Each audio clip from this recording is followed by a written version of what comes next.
네, 이번에는 이슈 포커스 시간입니다. 오늘은 훈훈한 주식의 김지훈 대표 나오셨습니다.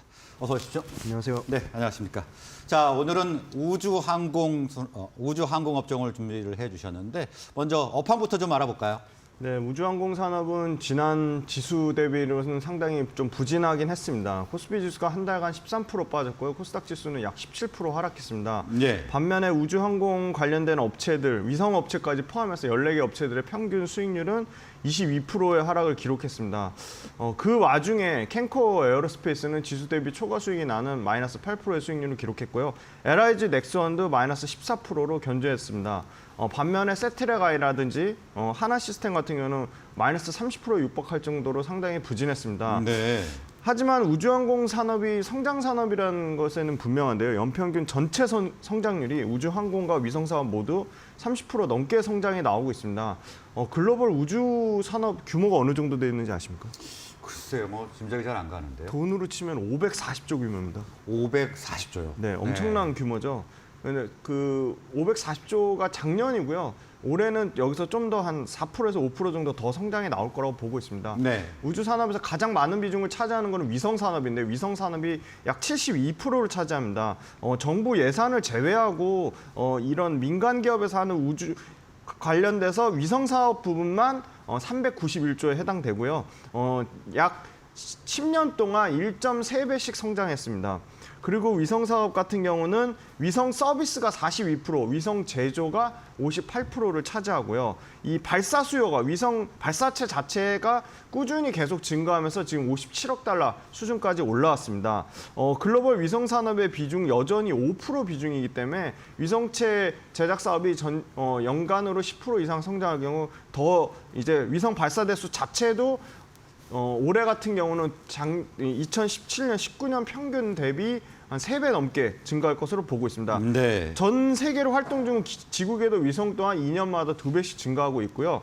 아크인베스트, 너무 잘 아시죠? 아크인베스트가 발표한 위성 발사 대수가 2021년 대비 2030년에 대부분의 위성 관련된 산업이 폭증할 것이라고 보고 있는데요. 위성 발사 대수도 2021년 대비 2030년에 15배 이상 증가할 것으로 보고 있습니다. 특히 이 소형 군지 위성, 소형 위성 자체의 시장 규모가 2030년까지 4배 이상 성장하는 78조 전망을 보고 있습니다. 네, 이렇게 뭐 매년 2배 이상이 증가하면 저 위성이 올라갈 자리가 없는 거 아닙니까? 네, 그럴 수도 있겠습니다.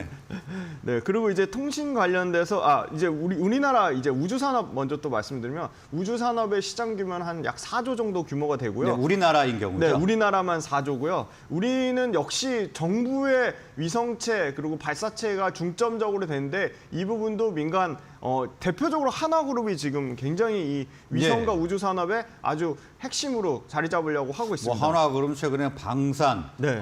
이 우주 산업 이쪽에 특화를 시키고 있는 것 같아요. 맞습니다. 우주와 방산 쪽에 특화를 해서 하고 있고요. 네. 지금 이제 전체 글로벌 우주 산업은 아까 말씀드린 대로 2040년까지 1조 달러를 초과할 전망이고 위성통신 쪽에서 2040년까지 50%까지 점유율이 나올 것으로 기대를 하고 있습니다. 그리고 전체적으로 위성통신과 부품 그리고 수출 위성통신 부품, 기기, 장비 모두 포함해서 2026년에서 35년까지 연간으로는 4조까지 매출을 기대하고 있고요. 7조의 생산 유발과 3조의 부가가치를 예상을 하고 있습니다. 네, 자 이렇게 전망은 밝은 그런 상황인데 주가 상황이 좋지 않았거든요. 자 그러면 관심 종목 알아보도록 하겠습니다. 네, 오늘은 좀 두 종목을 준비했는데요. 네. 역시 방산 쪽에 연관돼서 연초 대비 굉장히 가파른 상승을 보여준 대장주는 역시 하나 에어로스페이스입니다. 고점 대비로는 40% 빠졌지만 하나 에어로스페이스는 한국형 발사체 누리호 엔진과 추력 제어를 담당하고 있고요. 75톤급 엔진을 국내에서 유일하게 개발했고 생산은 세계 7번째로 성공을 하였습니다. 네. 그리고 10월 달에 발표 예정인 한국항공우주랑 겨루고 있는데요. 한국형 발사체 체계 종합 업체 선정을 기대를 하고 있고요. 엔진이 30%대 비중을 차지하고 있기 때문에 하나 에어로스페이스가 상당히 유리하다 그렇게 보고 있습니다. 그리고 최근에는 위성 시스템을 개발하고 생산하는 업체인 세트렉아이를 약 1,000억 원에 인수를 해서 우주 관련된 밸류체인을 상당히 다양하게 확장하고 있다. 네. 그리고 하나 그룹 내에서도 우주 사업 이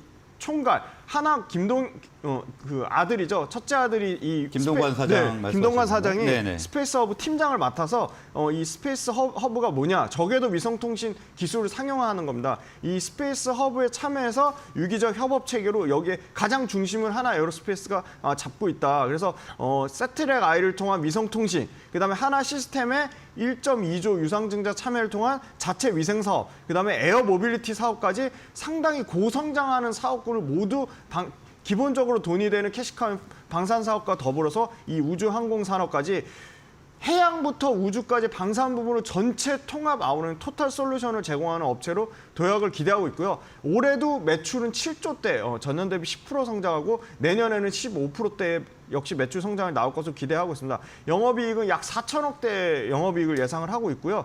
최근에는 기관과 외국인이 기관은 한 7만 7천 원대 매수가 들어오고 있고 외국인은 한 6만 9천 원에서 7만 원까지 매수가 들어오고 있습니다. 그래서 저는 지금 가격대에서는 좀 매수가 가능하다고 보고 있습니다. 네. 다만 이제 지수 자체가 지금 좀 상당히 불안하고 아직까지 지금 하방 경직성이 확보되지 않았기 때문에 손절선 아주 짧게 잡아서 한 마이너스 8% 정도 선인 5만 5천 좀 800원 정도를 보고 있고요. 5만 8천 원에서 6만 2천 원까지는 분할 매수가 가능하다고 있고 목표가는 최소한 여기서 20% 성장이 나오는 한 7만 4,500원을 자꾸 대응해보자.